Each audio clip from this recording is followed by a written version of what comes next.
¿Qué tal? Muy buenas noches. Mi nombre es Nahum Chuy López. Soy profesor en el sistema de preparatorias estatales de Yucatán y esta mañana vengo a compartir con ustedes y la verdad con una enorme satisfacción esta plática breve que he denominado Empezar por el final, la elección de estrategias de enseñanza-aprendizaje en educación media superior. Antes de iniciar, quiero agradecerle profundamente a la maestra Imelda la invitación que me hizo para compartir con ustedes estas pequeñas reflexiones que giran en torno a, como dice el título de esta plática, cuáles deben ser esos criterios, cuáles deben ser esas cuestiones, esos componentes que yo debo tomar en cuenta al momento de elegir de ese catálogo de estrategias de enseñanza, aprendizaje que nos brinda la UADY, cuáles de ellas pueden ser las más adecuadas para alcanzar los objetivos que yo como docente y la institución pretenden que se logren a través de mi asignatura. Evidentemente, dependiendo de la asignatura, será el tipo o los tipos de evidencias, los tipos de estrategias que tengamos que seguir para poder llevar a cabo nuestro objetivo. Quiero dividir esta plática en tres grandes secciones. En la primera vamos a hablar en general acerca del concepto de la crisis mundial de la educación, un concepto fundamental para entender ese viraje epistemológico, ese viraje conceptual que se empieza a dar en la educación a partir de los 80 y que a nosotros nos llega todo esto en los primeros años de este siglo, con la reforma integral a la educación media superior que empieza a cristalizarse a partir de los años 2007 y 2008 y que van a desembocar, como veremos, en esta cuestión de la educación basada en competencias, los modelos educativos basados en competencias.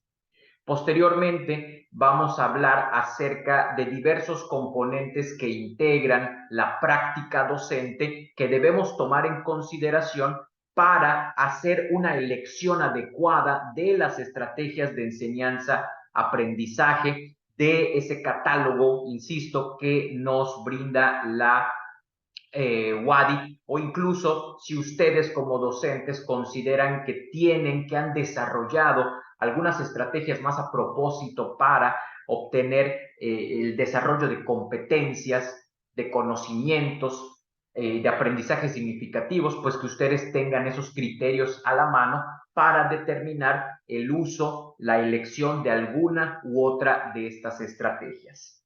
Finalmente, quiero proporcionarles algunos consejos, no como una autoridad, sino más bien entre colegas, de cosas que me han servido para ir determinando el tipo de estrategias que yo utilizo dentro de mis asignaturas.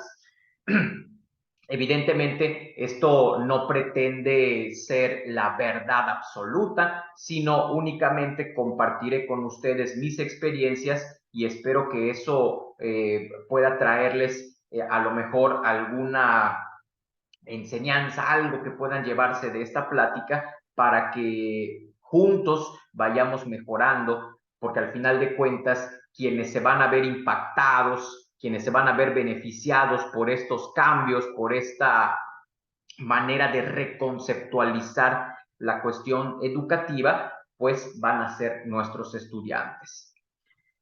Sin más preámbulo, quiero iniciar, insisto, esta plática viene desde mis experiencias. Yo soy un docente que está en la trinchera como todas y todos ustedes.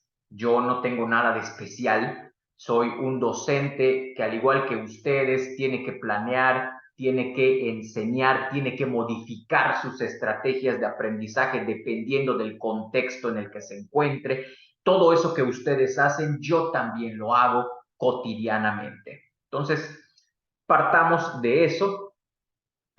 Y aquí quiero, antes de empezar ya con los contenidos, explicar un poco acerca de la primera parte del título de esta, perdón, de esta plática, empezar por el final.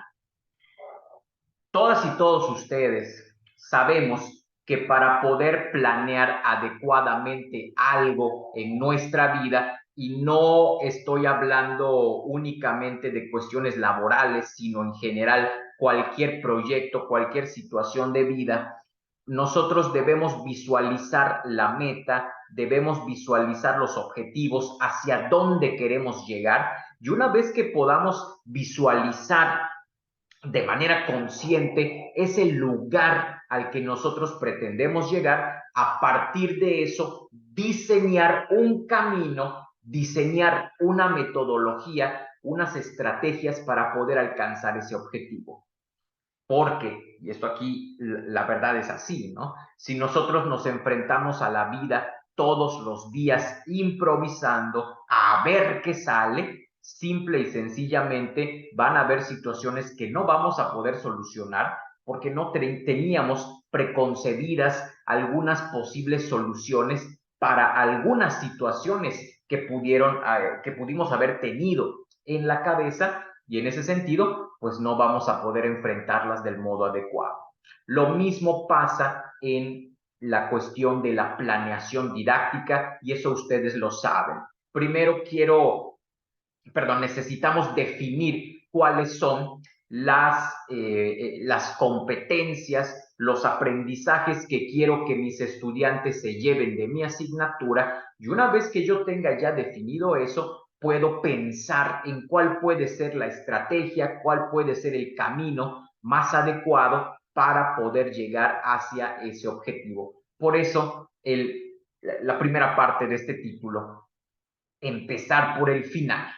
Debemos saber la meta, debemos conocer hacia dónde tenemos que llegar para empezar a diseñar el o los caminos que nos puedan conducir hacia ese lugar. Iniciamos con esto, que es muy importante que lo tengamos en cuenta, compañeras y compañeros. Este libro, a mediados de la década de los 80, representó, junto con otras obras, una poderosa llamada de atención hacia los sistemas educativos de todo el mundo, hacia una situación que John Philip Coombs empezó a darse cuenta. Y esa cuestión es que la educación se encontraba a mediados de los 80, de acuerdo con él y de acuerdo con otros autores, en un periodo de crisis. ¿Sí? Crisis mundial de la educación. Y Coombs, entre varias de las ideas que empieza a compartirnos en este libro, destaca fundamentalmente un diagnóstico bastante aterrador para la época, para los 80, y que nosotros en Latinoamérica, particularmente en México, continuamos experimentando. La tesis central de esta idea de la crisis mundial de la educación radica en que para Coombs la escuela como espacio privilegiado de socialización, es decir, de institución formadora de los ciudadanos, de las nuevas generaciones que se van a incorporar a la sociedad, estaba teniendo un problema gravísimo en la formación de esos nuevos ciudadanos. Y ese gravísimo problema que Coombs descubre, que Coombs empieza a identificar, es claro. La escuela estaba presentando una escisión, estaba presentando una lejanía, una ruptura entre los contenidos que enseñaba y la realidad cotidiana de las y los estudiantes. Yo estoy seguro que esto les suena, o sea, un tema de hoy en México. El hecho de que hay una percepción generalizada, hay un imaginario social en nuestro país que va en ese sentido. Hay un imaginario que continúa volviéndose más fuerte de la idea de que las escuelas no le están enseñando a los estudiantes conocimientos, habilidades, competencias o como quieran llamarle, que sean importantes para su desenvolvimiento en el día a día. Evidentemente, si yo como estudiante me percato de que eso que me están enseñando en las asignaturas que estoy tomando de lunes a viernes, de 7 a 1 o 2 de la tarde, básicamente una jornada laboral completa, si yo veo que eso que me están enseñando no puedo aplicarlo en ningún área que para mí sea crucial, que para mí sea importante, pues simple y sencillamente voy a desplazar mi energía mental, mi concentración y mi interés hacia algo que sí me produzca los frutos que considero que debo tener. ¿Sí? Entonces, esta idea de que los contenidos, de que lo que se enseña en la escuela no tiene nada que ver con el mundo real, no tiene nada que ver con la práctica, no tiene nada que ver con la vida cotidiana de los estudiantes, es algo que desde hace casi 40 años se ha estado hablando alrededor del mundo, pero en México esa discusión empezó a transformar la educación a principios de este siglo, ¿sí? Como lo platicaba hace unos minutos, a partir del año 2007, a partir del año 2008 aproximadamente, es cuando empieza a surgir la reforma integral de la educación media superior, que empieza a introducir como uno de sus pilares centrales la educación basada en competencias. Entonces, esto es muy importante. La crisis mundial de la educación viene porque una gran cantidad de gente alrededor del mundo, y no estamos hablando de intelectuales, estamos hablando de adolescentes, estamos hablando de padres de familia, estamos hablando de gente no especializada en la educación, llega a la conclusión de que la escuela no está sirviendo como un engarce adecuado de aprendizajes, de un espacio de socialización y también de desarrollo intelectual de nuestros estudiantes, no está teniendo cercanía, impacto o influencia alguna en la vida real. Es el problema que Coombs identifica, insisto, a mediados de los 80s, ¿sí? A mediados de los 80s. Y nosotros, 2023, México específicamente, vean esta chulada que les voy a presentar a continuación, damas y caballeros, vean eso. Uno de los termómetros sociales, digamos, para medir hacia dónde se está yendo el conocimiento de las personas, hacia dónde se está yendo el interés de las personas o lo que las personas empiezan a imaginar sobre temas importantes son las redes sociales, son los memes. Yo soy maestro, entre otras materias, de etimologías latinas y griegas, y cuando vi este meme digo, o sea, tiene razón de ser esto que están planteando, esta imagen. Esta imagen sintetiza lo que John Philip Coombs en su libro La crisis mundial de la educación se echó en unas 280, 290 páginas. Esa escisión, esa separación, esa ruptura entre la escuela y la vida cotidiana. Clarísimo. Y ahí estamos representados ustedes y yo, los docentes. Es lo que decimos, tienen que prestar atención porque la escuela y mi materia en específico te va a preparar para solucionar estos problemas de la vida. Lo vas a ver cuando te enfrentes al mundo real.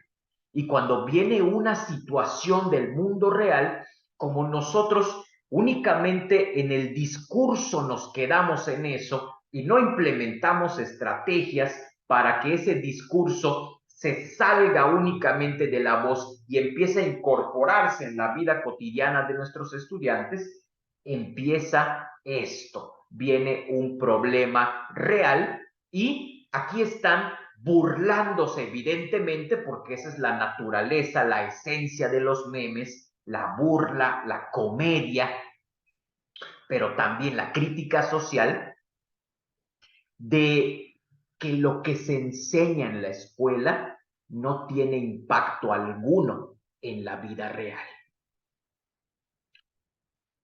Esto es algo que debemos combatir, no con palabras, sino con hechos. Y parte de la plática va orientada también en ese sentido. Esto que en sistemas educativos avanzados, esta crisis mundial de la educación que había sido identificada a mediados de la década de los 80 del siglo XX, empieza a generar preocupación entre las autoridades educativas de México y en general de Latinoamérica. Por ahí se dice, yo no sé qué tan cierto sea, pero en este caso particular me parece que sí. Dicen que con respecto a Estados Unidos, Canadá y la parte desarrollada de Europa, los conocimientos en cualquier área del saber, ¿sí? Los conocimientos más avanzados en esas zonas del mundo empiezan a llegarnos 10, 15, 20 años después. Esto sucedió en la cuestión educativa en nuestro país con respecto a cómo deberíamos cambiar el tipo de educación, hacia dónde se tendría que orientar el nuevo tipo de educación para generar los ciudadanos que requería en ese momento y requiere todavía el país para poco a poco empezar a avanzar. Es cuando, repito, en el año 2007 y en el año 2008 empiezan los trabajos legislativos y a aprobarse leyes para cambiar el modelo educativo en nuestro país por una educación basada en competencias o EBC, como lo tenemos aquí en la lámina. Interesante lo que nos dice Guijosa, porque, y es del 2018, es un trabajo reciente de este autor, y es muy interesante porque nos empieza a hablar acerca de algo que nos debe quedar claro desde este momento. La educación basada en competencias tiene como intención generar personas capaces de enfrentar desafíos que nos presenta el mundo en la vida cotidiana. Estoy un poco en desacuerdo con lo que dice Guijosa porque indica que debemos generar individuos preparados para el futuro como si saliendo de la escuela, egresando del nivel bachillerato, empezara para nuestros estudiantes, para nuestros egresados, en este caso, la vida real. Y la vida real es algo que los tiene dentro de ella desde el momento en el que nacen. Es un poco ingenuo en este sentido pensar como Guijosa en el hecho de que esta educación que estamos brindando a las y los adolescentes es para un futuro, ¿sí? Cuando en realidad no. La educación no es únicamente las competencias que tenemos que desarrollar en ellos, no son para que las usen dentro de 1, 2 o 3 años que egresen, sino que esas competencias tienen que nutrirse con la experiencia diaria fuera de la escuela Eso es muy importante del concepto de competencias. El concepto de competencias trasciende las fronteras del aula para inscribirse de lleno en la vida cotidiana, en la vida que está afuera del aula, afuera del plantel educativo. No podemos pensar que los docentes somos los únicos que tenemos el monopolio sobre las competencias. Una vez que las competencias han sido en mayor o menor grado desarrolladas por un estudiante, trascienden el espacio del aula para instaurarse dentro de la vida cotidiana del estudiante. Y como les dije hace unos momentos, la vida cotidiana del estudiante es aquí, es ahora, y lo poco o mucho que están desarrollando en términos de competencias o habilidades a través de nuestras asignaturas, ellos lo están implementando en la vida cotidiana. ¿Estamos?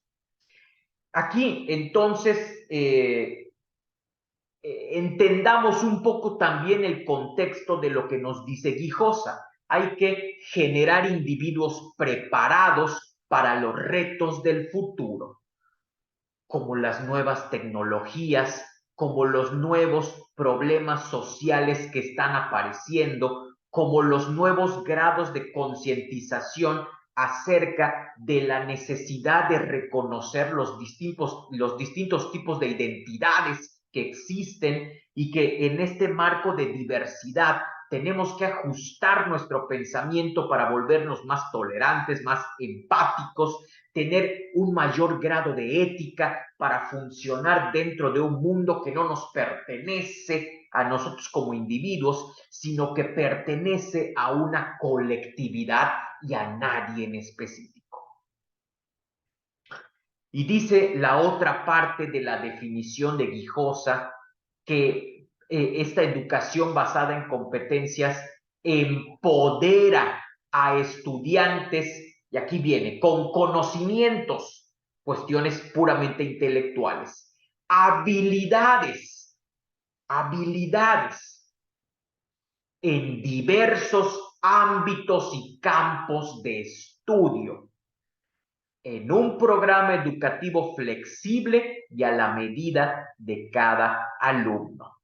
Esta parte central me encanta. Dice, vamos a brindarles a los estudiantes que en el modelo educativo tradicional no tenían o no podían ejercer ningún poder, vamos a darle la capacidad, vamos a darle el beneficio de la duda de que ellos pueden manejar adecuadamente el poder que hay detrás del desarrollo de conocimientos y habilidades.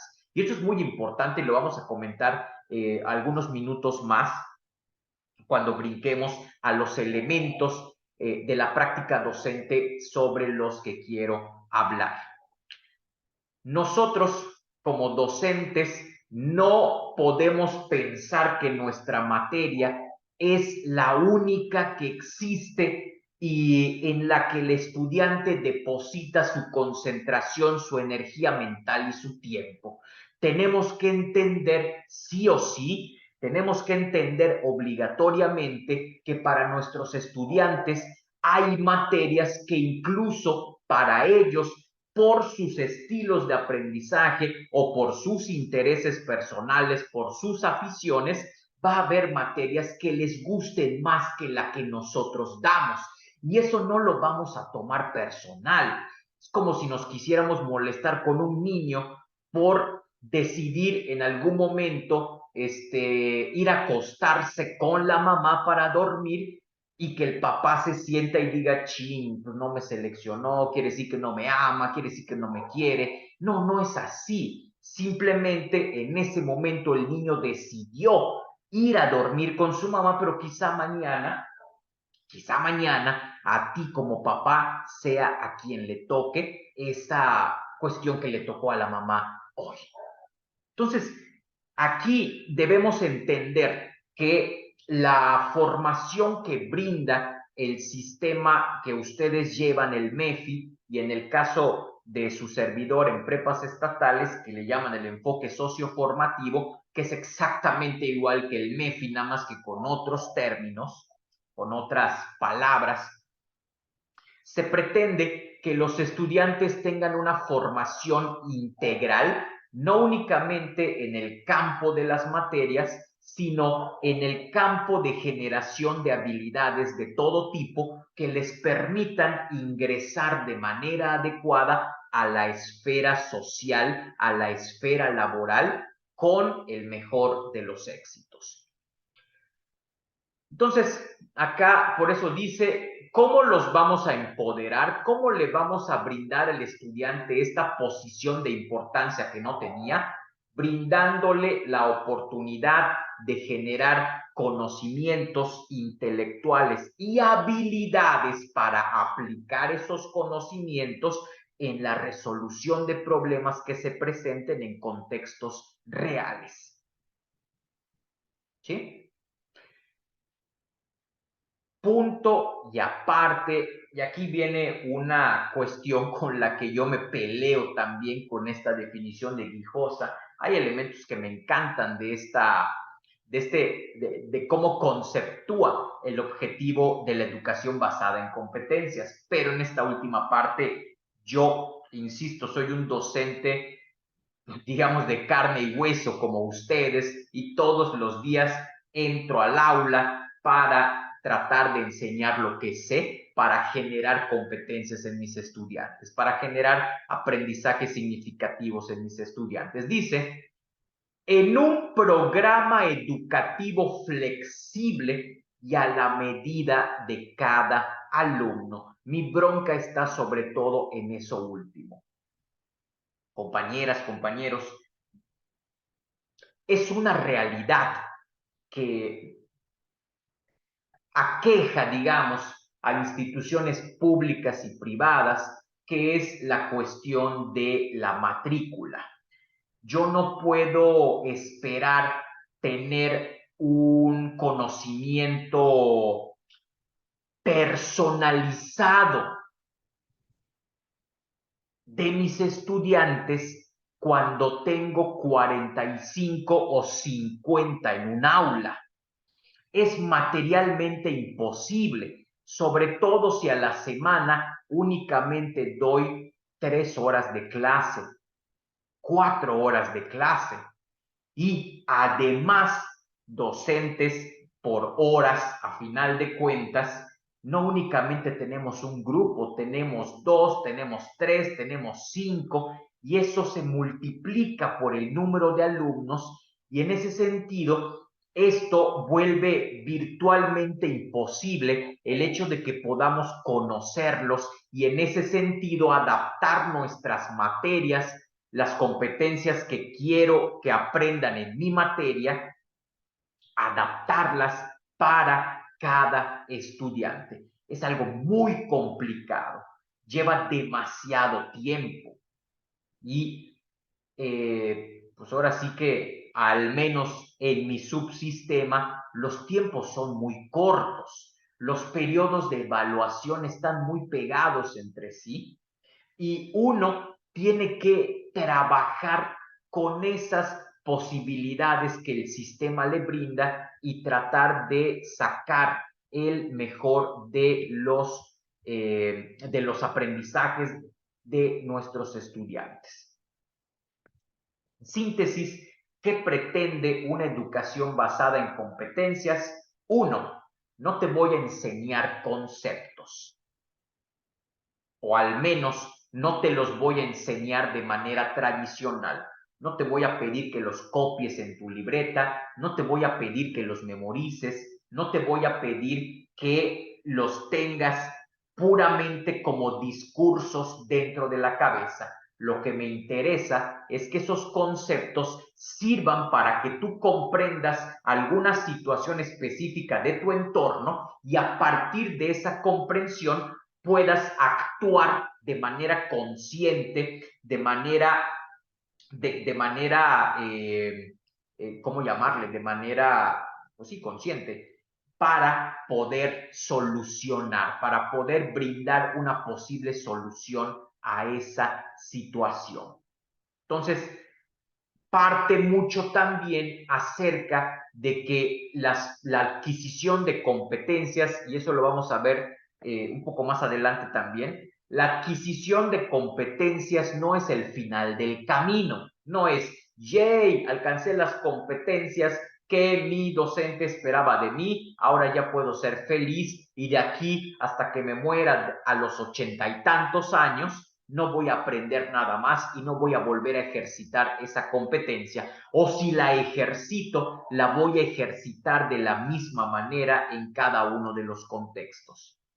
En este sentido, es muy importante que empecemos a definir lo que se entiende por competencias el día de hoy. Definiciones hay varias. A mí en lo particular me encantó esta de Pimentel y otros que señala que las competencias, escuchen, vean cuántos componentes están implícitos dentro de esta definición. Por eso la educación basada en competencias constituye una revolución con respecto al tipo de educación tradicional que se venía desempeñando en nuestro país y que todavía hoy, 15 años después de la reforma integral de la educación media superior, continúa existiendo porque es muy difícil en tan poco tiempo erradicar prácticas educativas que estuvieron vigentes durante décadas. Vean la definición. Para Pimentel y otros, una competencia es un conjunto de comportamientos. Desde el punto de vista de la psicología, una conducta o un comportamiento es algo observable.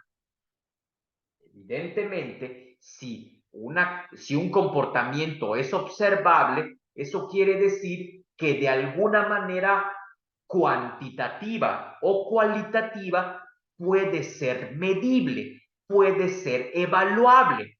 Y en ese sentido, podemos mejorar, podemos implementar nuevos caminos que nos permitan ir moldeando poco a poco esos comportamientos de los estudiantes. Comportamientos socioafectivos y habilidades cognitivas. Vean esta maravilla de definición. Tanto en el documento rector del MEFI como en los documentos rectores, los acuerdos educativos que a nosotros en el subsistema de prepas estatales nos presentan como la base del sistema de educación basado en competencias que nosotros implementamos.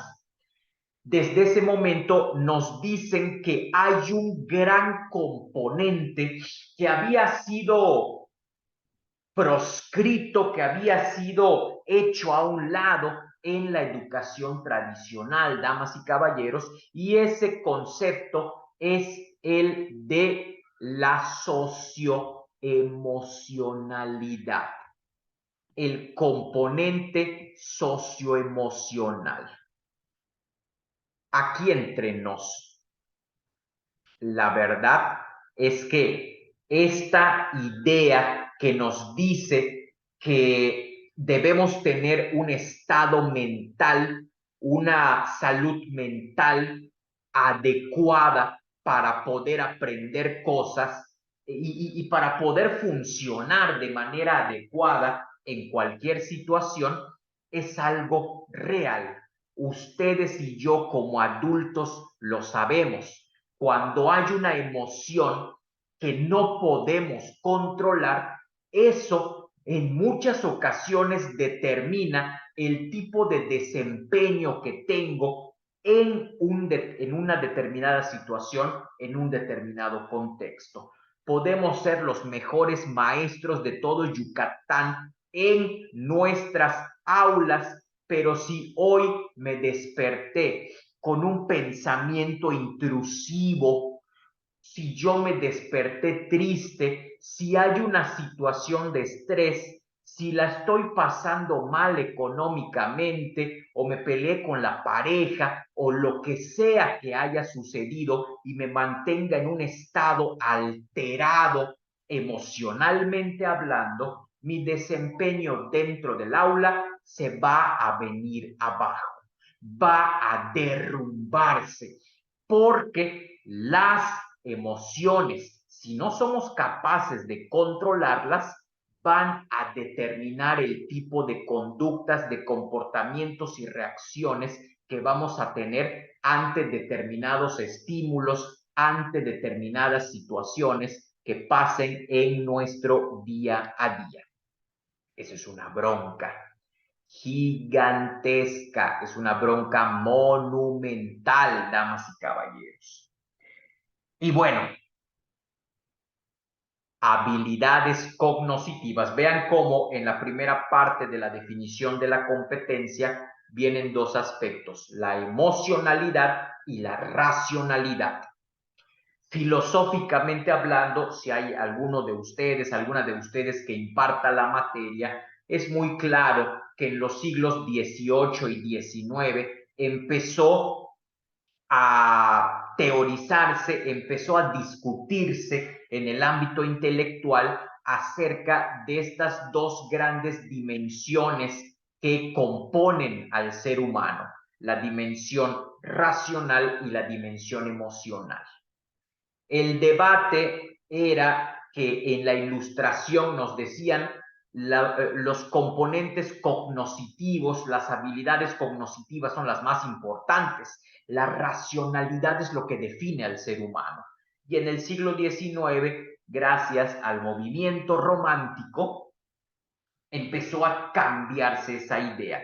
Lo que nos define no es tanto la racionalidad, sino que en muchas ocasiones esa racionalidad puede ser destruida por un estado socioemocional alterado que da al traste, que va rompiendo con esa estabilidad a la que siempre quiere llegar el ser racional. Conjunto de comportamientos socioafectivos y habilidades cognitivas, psicológicas, sensoriales y motoras que permiten llevar a cabo adecuadamente un desempeño, una función, una actividad o una tarea.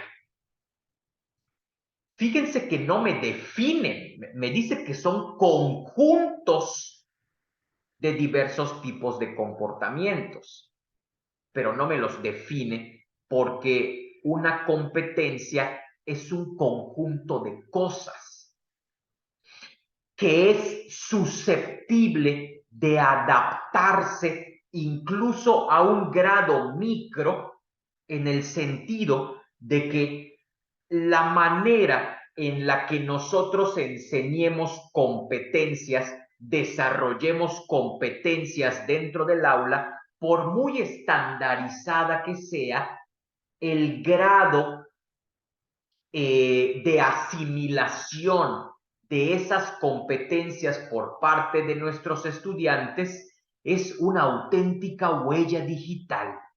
Es decir, el grado, la profundidad, los matices con los cuales un estudiante desarrolla una competencia, no los defines tú en última instancia, sino que los define su propia experiencia como seres humanos. ¿Estamos? Las competencias tienen que ser enseñadas bajo esta óptica institucional de una manera estandarizada, porque no me puedo detener a enseñarles a cada uno de ellos cómo desarrollar personalmente una competencia. Es imposible, lo estábamos comentando, en términos humanos y en términos de tiempo también. Entonces, se lanza todos estos conocimientos, todas estas actividades para todos, pero la manera en la que ellos van a ir resolviendo esas actividades, van a ir poniendo en funcionamiento todos esos elementos cognoscitivos para apropiarse de la competencia, esto es personal, ¿sí? Y no tanto el grado de dominio, las características que podemos identificar en el dominio de una competencia son son personales. Porque, insisto, las competencias, y aquí está esto que quería plantear para que quede más claro, las competencias son habilidades. Las competencias no son puramente conocimientos conceptuales. Las competencias son fundamentalmente habilidades y las habilidades, damas y caballeros, se ejercitan. Por lo tanto, yo no puedo creer fuera de la ingenuidad, no puedo creer que con una tarea que yo le marque a mis estudiantes, automáticamente ya aprendieron, ya desarrollaron una determinada competencia. Y aquí hay que hacer un mea culpa, compañeros. Aquí también hay que ser honestos.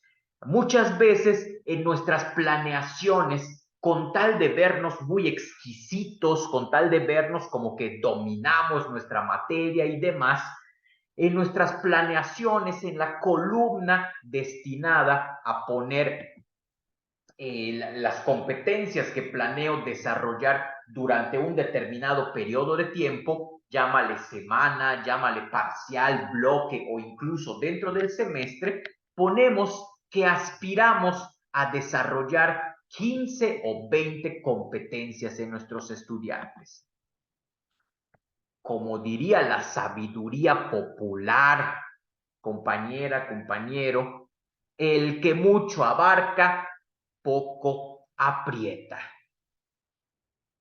Menos es más. No, y la otra también que nos enseña la sabiduría popular, el papel lo soporta todo.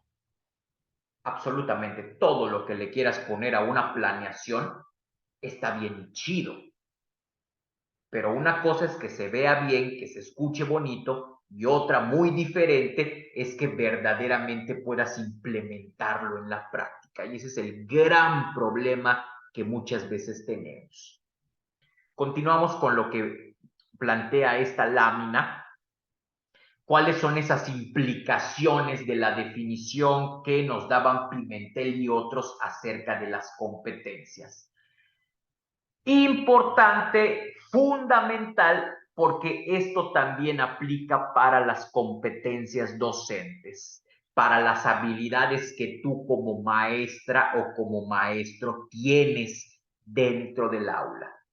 La competencia es extrapolable, es decir, la competencia que yo aprendo en una determinada asignatura es susceptible de ser adaptada a otro contexto previo análisis consciente, previo análisis crítico por parte del estudiante, por parte del individuo, para determinar cuál o cuáles aspectos de esa habilidad que aprendió le pueden servir para resolver un determinado tipo de situación.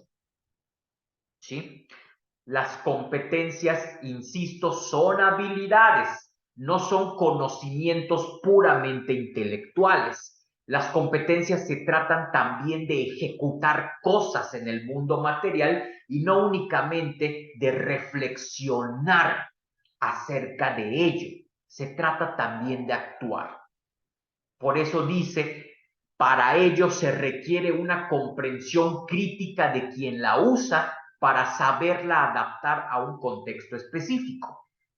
Las competencias se adaptan a lo que solicita un contexto determinado. ¿Estamos? Las competencias, por lo tanto, no son cosas fijas, no son habilidades que todos desarrollemos de una misma forma.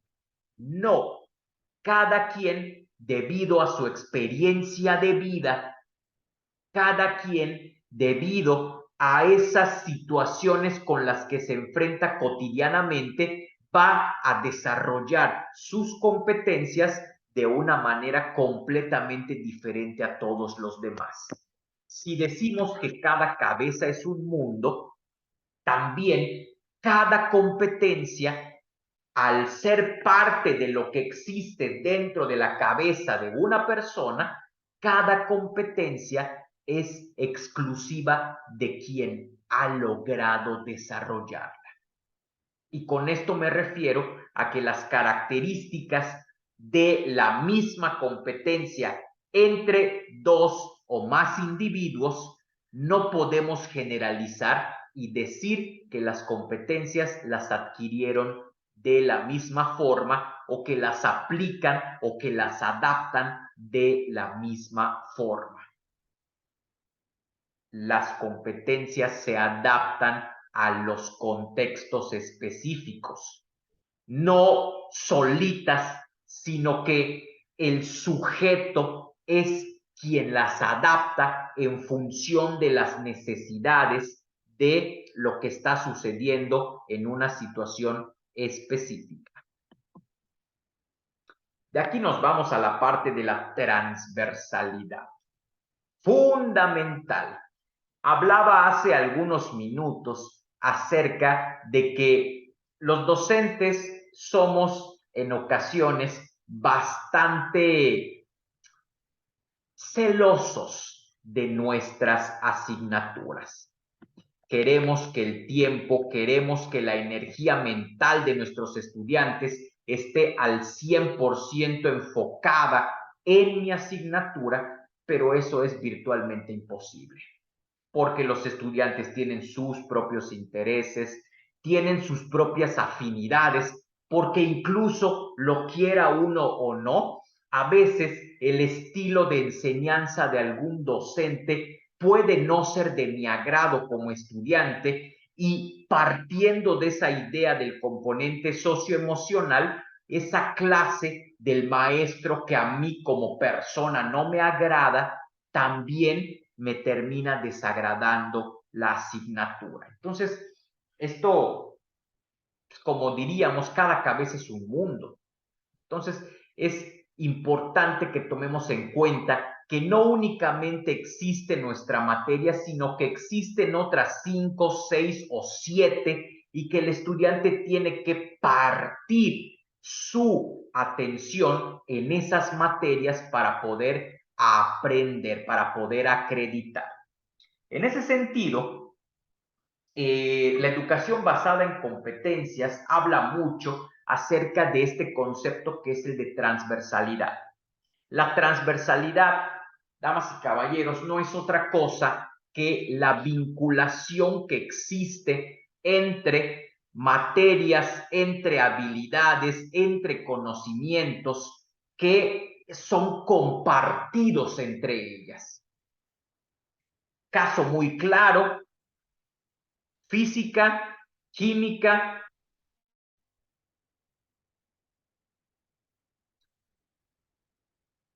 Se fue momentáneamente esto, espero que se retome.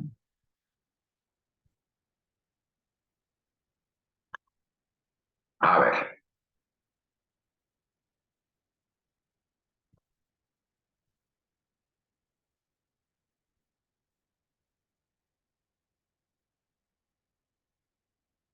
Ok, espero que continúe vivo esta presentación. Ok, estábamos con la cuestión de la transversalidad. Compañeras, compañeros, transversalidad. Vamos a entender la transversalidad como esta cualidad que tienen nuestras asignaturas de estar conectadas con las demás. Pensemos, les decía, en las materias como física, como química y como matemáticas. Es claro que existe en ellas un componente que las une, que son justamente algunas operaciones que yo necesito comprender, por ejemplo, en matemáticas, pero que me permiten hacer cálculos en las otras dos asignaturas. Y en ese sentido, creo que ahí es muy claro. Pongan ustedes el caso en química del balanceo de ecuaciones. Yo no pretendo ser experto en eso, no son las materias que yo doy, pero es muy evidente que para que yo pueda hacer ese balanceo de ecuaciones en química, necesito no únicamente conocer aspectos intrínsecos de la materia química, sino que también debo tener un cierto dominio de algunas habilidades del álgebra, de las matemáticas específicamente, para poder llevar a cabo estas situaciones del balanceo de ecuaciones de manera adecuada. Pensemos, por ejemplo, en literatura, que es una asignatura que yo doy para comprender cabalmente un texto literario, el contenido de un texto literario. Es muy importante que conozcamos el contexto de vida del autor, que conozcamos los sucesos históricos que pudieron haber definido la mentalidad de nuestro autor. También es importante conocer el momento artístico que se estaba dando en el mundo. Es importantísimo también conocer la dimensión de la filosofía en esos momentos, porque literatura y filosofía son disciplinas hermanas, van una con la otra. Ahí tienen ustedes el caso de Platón, por ejemplo, que para poder enseñar su filosofía se valía de una estrategia que eran los diálogos, que son propios de las obras de teatro, y las obras de teatro son literatura. ¿Ok? Y dentro de las obras literarias también hay principios filosóficos que podemos rastrear acerca de muchas cosas. Entonces, entender que es necesario darnos cuenta de que por pura comodidad, en algún momento alguien decidió que era necesario partir la realidad experimentada, partirla, ¿ok? Y de hecho, la etimología de ciencias es esa. La etimología de ciencias es cortar, cortar un aspecto de la realidad para concentrar nuestra atención única y exclusivamente en ese aspecto de la realidad para poder entenderlo de una de una manera más profunda. ¿Qué es? Y llegó un momento, y por ahí va también la crítica de la transversalidad hacia la sectarización de las ciencias, llegó un momento en el que las ciencias dividieron tanto la realidad que la hicieron, o sea, que prácticamente cada ciencia se hizo independiente de las demás, cuando en sus orígenes, de hecho, los orígenes de muchas de las materias que nosotros damos está en Grecia, y quienes construyeron los fundamentos de esas ciencias fueron filósofos. La filosofía como madre de todas las ciencias, y que a partir de ellas, de ese conocimiento común que existía sobre el mundo, empezó a parcializarse, a sectorizarse. Llega un punto en el que las disciplinas se especializaron tanto que empezaron a olvidarse de los vínculos que tenían que existir entre ellas. El concepto de transversalidad aplicado a la educación basada en competencias va en esa dirección, va en la dirección de que es necesario que nos demos cuenta de que la realidad es una sola, y que lo que hacen las ciencias es enfocar la misma realidad, pero con unos lentes diferentes para observar aspectos diferentes de ella, pero que al final de cuentas todos esos aspectos están aglutinados dentro de una misma realidad. Entonces, aquí una de las cosas que se sugiere, al menos en el enfoque socioformativo, que es el que predomina en prepas estatales, es que debemos ser capaces de dialogar con maestros de otras disciplinas y proponer proyectos transversales que sea un solo proyecto que pueda evaluar conocimientos de 2 o 3 o más asignaturas. Y esto, en términos prácticos, resultaría una liviane muy grande, muy interesante para los estudiantes, porque con un solo trabajo estarían cumpliendo con varias asignaturas. Esta cuestión de la transversalidad trata de recuperar ese espíritu de que la realidad es solo una y no debemos olvidarnos de eso, pero también en el sentido de que el hecho de construir proyectos transversales, interdisciplinarios en nuestros planteles puede ayudar a resolver el problema del avasallamiento de tareas y de proyectos en los periodos de exámenes de nuestros estudiantes. Dejar un proyecto para 3 materias es muy posible que me garantice un mejor desempeño por parte de mis estudiantes que así yo dejara un proyecto por cada una de esas materias. Hasta dentro de la propia lógica funciona de esa manera, ¿no? Mientras tengo que invertir en 3 materias diferentes mi tiempo, mejor invierto mi tiempo en un solo proyecto que me va a servir para 2, 3, 4 materias. Importante que vayan explorando eso, si no es que ya lo hicieron. La verdad, agradezco mucho la invitación que me hicieron para compartirles esta plática, pero desconozco un poco el contexto de lo que ustedes manejan como estrategias en este sentido. Nos vamos a la parte central de nuestra discusión de hoy. Ese famoso catálogo de estrategias de enseñanza-aprendizaje. No le voy a decir a cada uno de ustedes cuál es la estrategia que mejor se acomoda para sus intereses, porque sería muy cansado.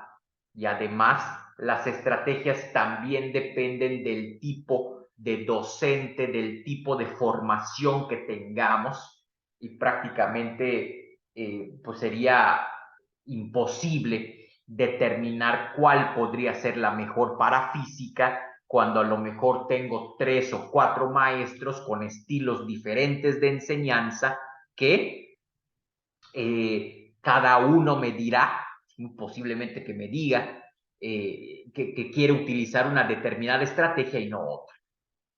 Leí todo el documento y a partir de eso es que empecé a definir 3 puntos que me parece que son cruciales para entender la esencia de este catálogo y que nos van a permitir comprender cómo llevar a cabo esta elección de la estrategia más adecuada.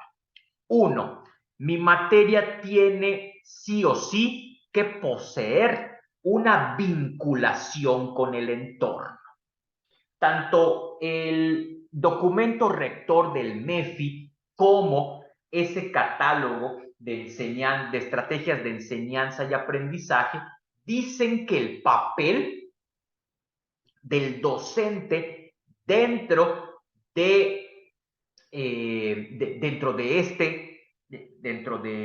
del ámbito escolar tiene que ser el de guía. Un guía no es alguien que impone, un guía es alguien que dialoga.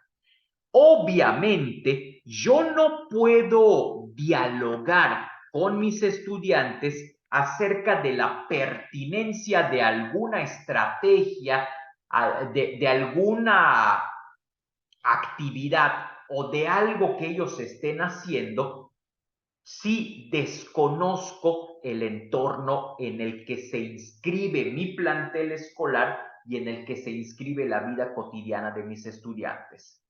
La mayoría de las estrategias que vienen bien descritas en ese documento nos dicen que tiene que existir por parte del docente la creación de problemas, de casos, de situaciones que ubiquen a nuestros estudiantes en contextos o muy reales o muy parecidos a la realidad o de plano inscribirlos dentro de fenómenos que se presentan en la realidad de a de veras. Déjenme plantearlo así.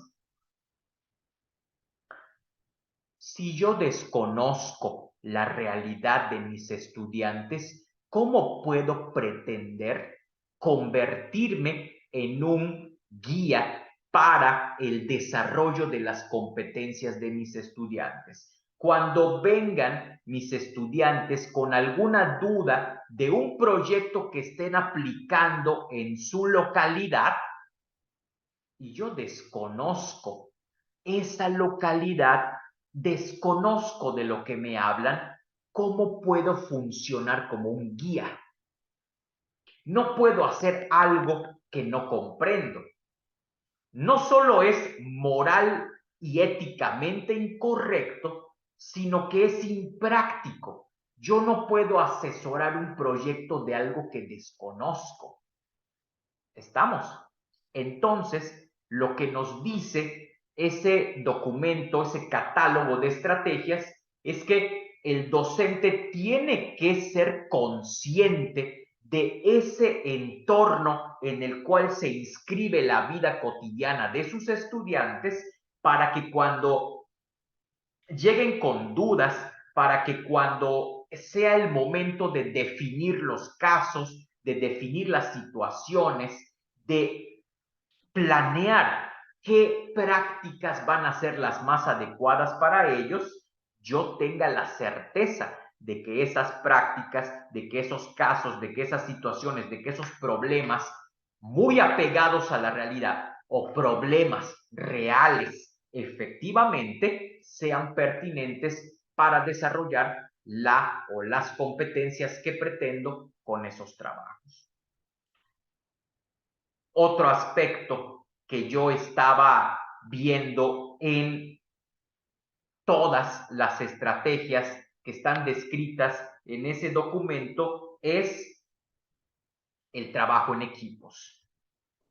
Dios nos libre de la cuestión del trabajo en equipo.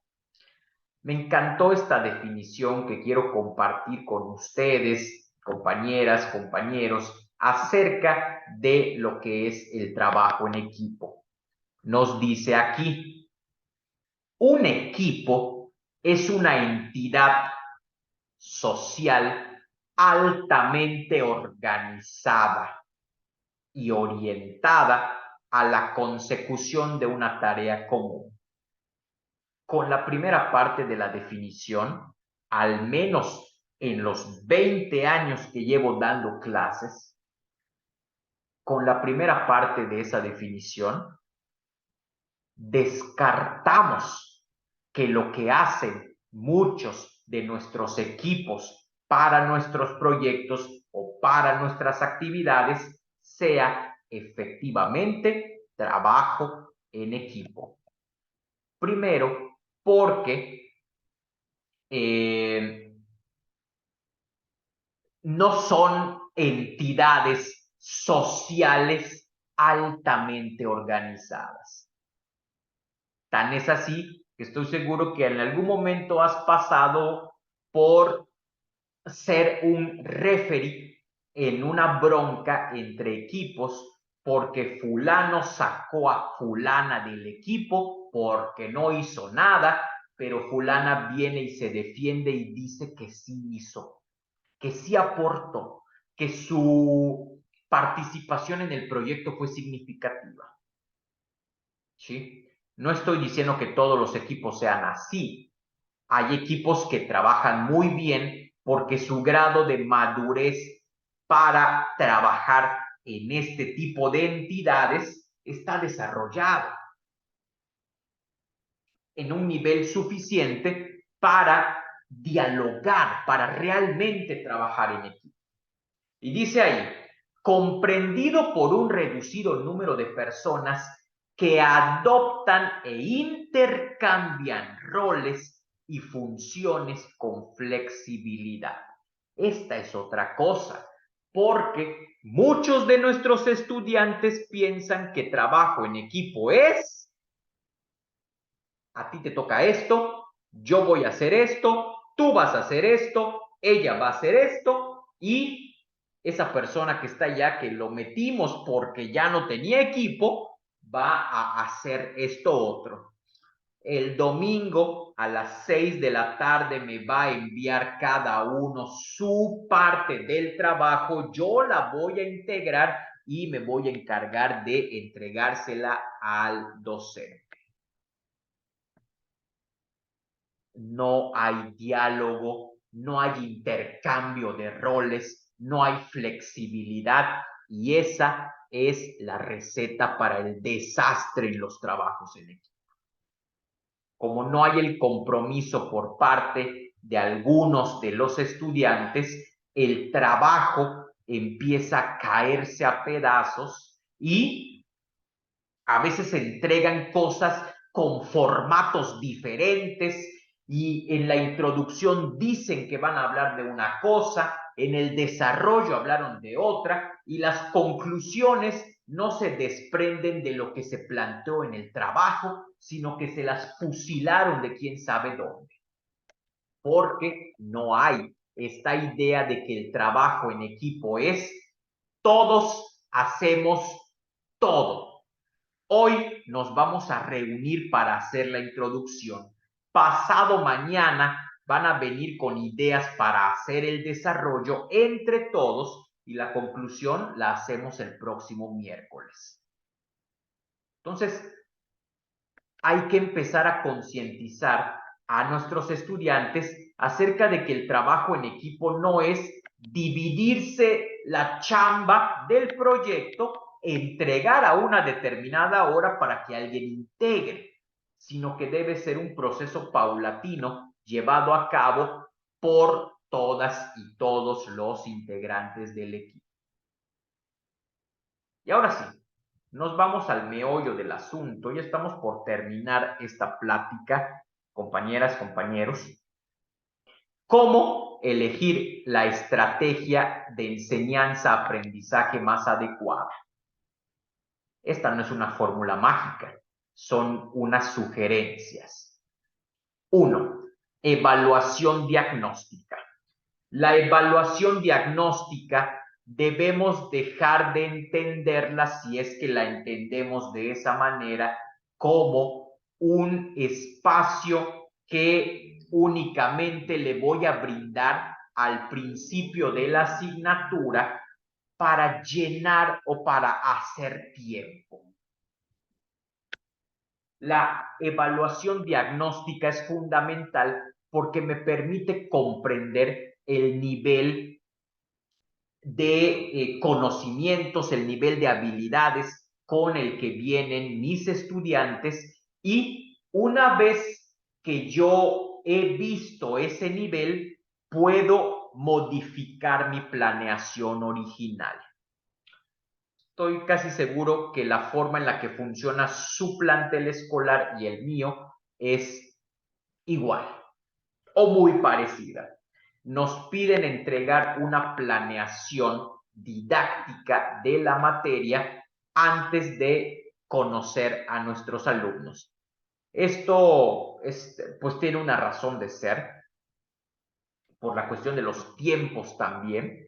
Nosotros debemos llegar con una planeación ya hecha, pero debemos mentalizarnos como docentes que esa planeación que yo entregue siempre en cada una de las etapas es una planeación tentativa. Las planeaciones, damas y caballeros, son susceptibles de ser modificadas hoy, mañana, pasado mañana y todos los días que comprenda esa planeación, porque siempre va a haber situaciones, los famosos imponderables, como les dirían en filosofía, que nos van a obligar a salirnos de lo que originalmente habíamos planeado y adecuar esa estrategia a los nuevos factores, a los nuevos elementos que aparecen y que no estaban contemplados originalmente en la planeación.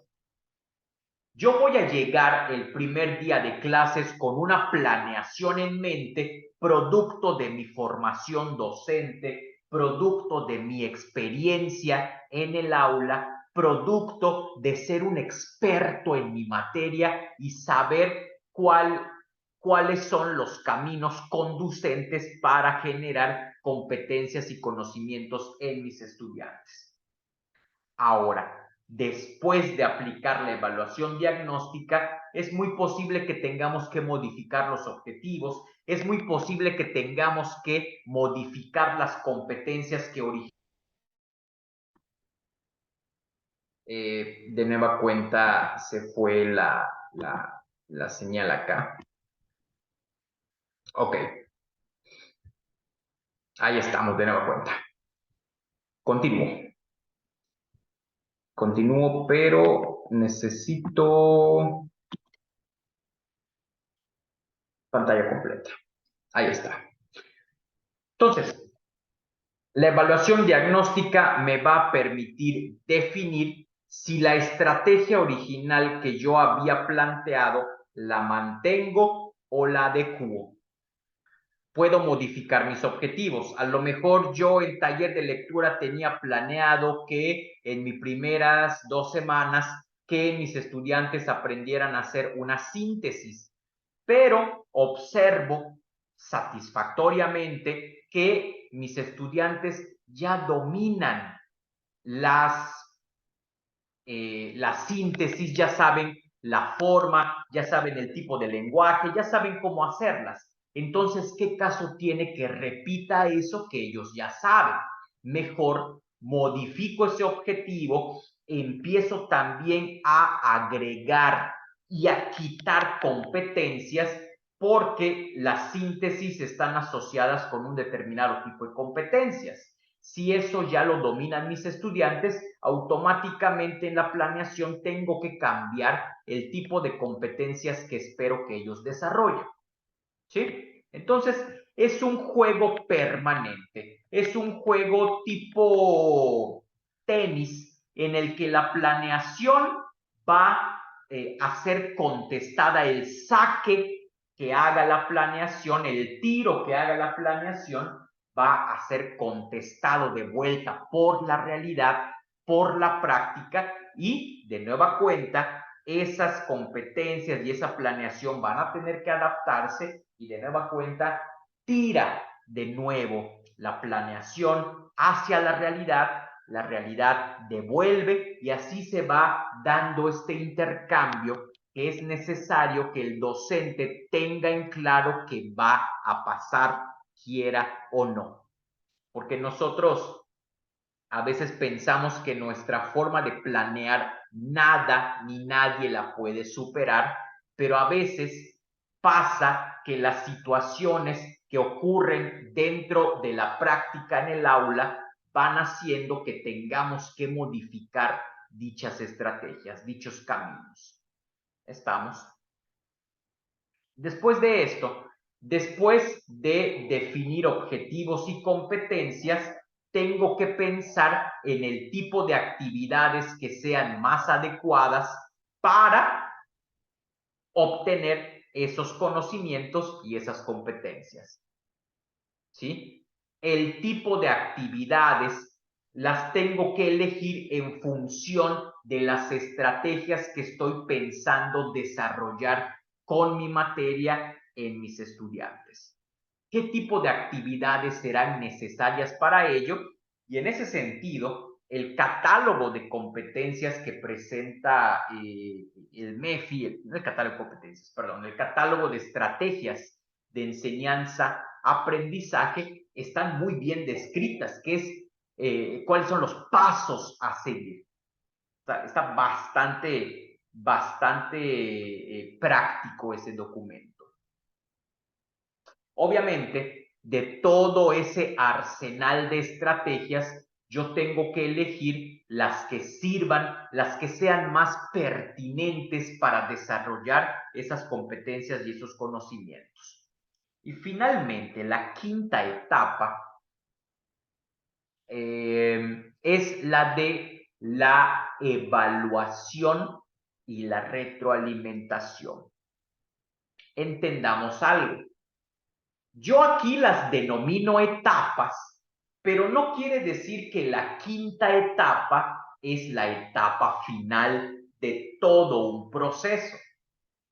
Porque cada vez que yo defina y redefina mi planeación, esto a partir de la etapa 2 a la 5 empieza a cambiar. Empieza a cambiar. Por eso dicen que la evaluación no es algo que hacemos al final de un lapso dado, sino que la planeación es algo que se hace todos los días en la práctica docente. Repito, la planeación se lleva a, perdón, no la planeación, la evaluación se lleva a cabo todos los días dentro de la práctica docente. Y evaluación no únicamente de los productos que generan mis estudiantes, sino también la llamada evaluación metacognitiva sobre mi práctica docente. ¿Qué es la evaluación metacognitiva? Es mi capacidad crítica para poder juzgar, para poder analizar mi práctica docente, para saber si los caminos que yo decidí elegir para construir ciertos conocimientos, para desarrollar ciertas competencias, funciona o no funciona. Y uno tiene que ser honesto, honesta consigo mismo. ¿Sí?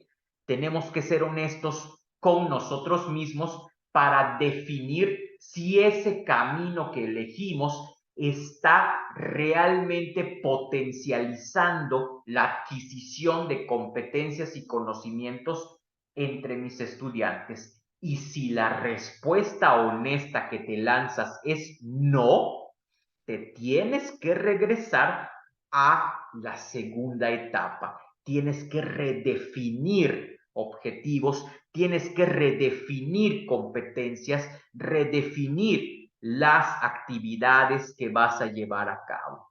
Es un ejercicio también de honestidad profesional. ¿Sí? Entonces, estamos ya por finalizar esta plática. También, no únicamente cuentan los elementos dentro del aula, dentro de la elección de las estrategias, sino que también debo tomar muy en cuenta estos dos factores que están acá. Los contextuales o del entorno, que ya platicamos un poco sobre ello hace algunos minutos, y los institucionales.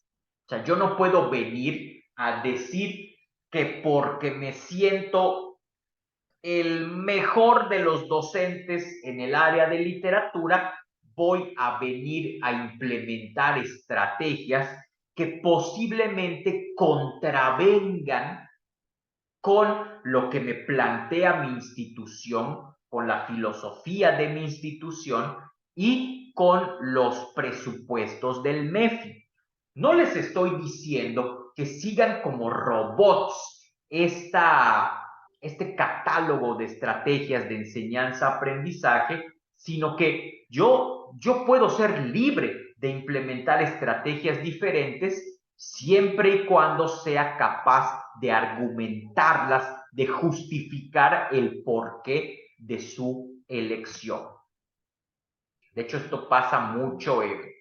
Yo tengo una bronca cantada con la materia de taller de lectura y redacción, no con la materia, sino con cómo la manejan, porque en el semestre 1 se nos pide que le pongamos a los estudiantes un examen, cuando para poder desarrollar competencias de escritura no se necesita de exámenes, se necesita que las tareas y los proyectos sean redactados.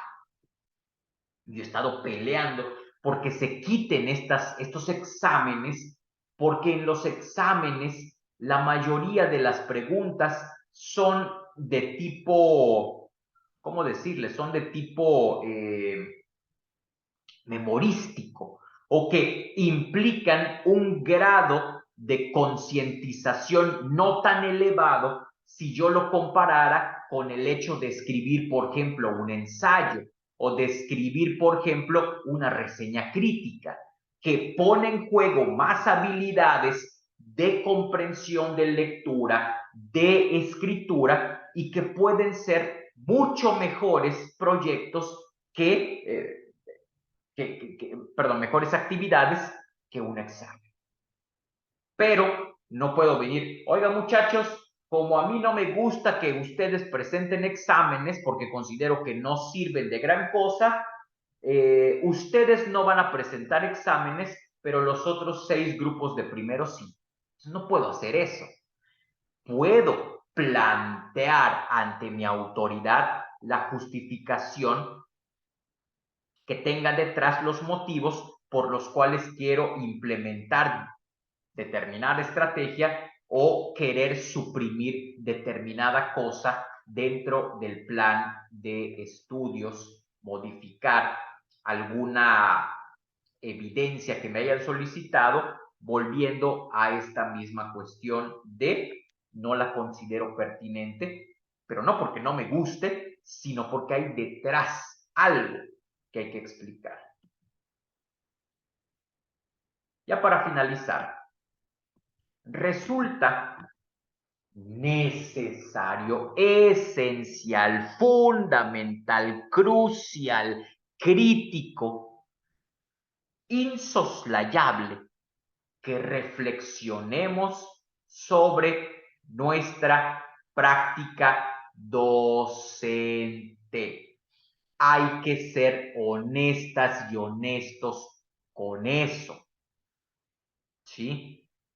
Tengo que saber cuáles son mis puntos o áreas fuertes, pero también necesito saber cuáles son los puntos o las áreas en las que puedo mejorar.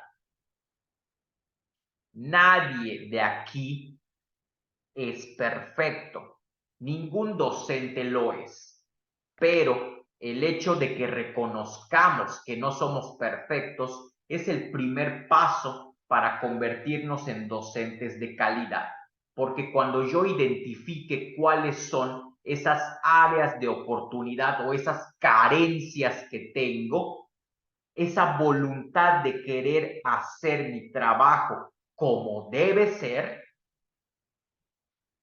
me va a llevar a mejorar, a cuestionar principios que a lo mejor creo que tienen que ser inamovibles en la práctica docente, pero que a lo mejor no están funcionando como se esperaría que lo hagan.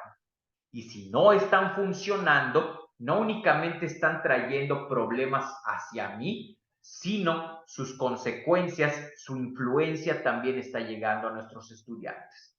Entonces, hay que observar nuestra propia práctica con ojos críticos para poder subsanar esas dificultades que nosotros tenemos y a partir de esta comprensión de lo que necesitamos mejorar, todos los días tengamos el firme propósito de hacer de nuestra práctica docente algo mejor.